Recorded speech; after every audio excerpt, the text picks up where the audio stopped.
right in the pussy.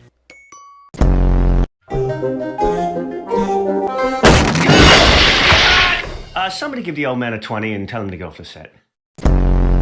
Oh, come on. Are you serious? That was totally you. You what? Don't you accuse me. Come on, just admit it. It wasn't me.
Akayo ami Dolly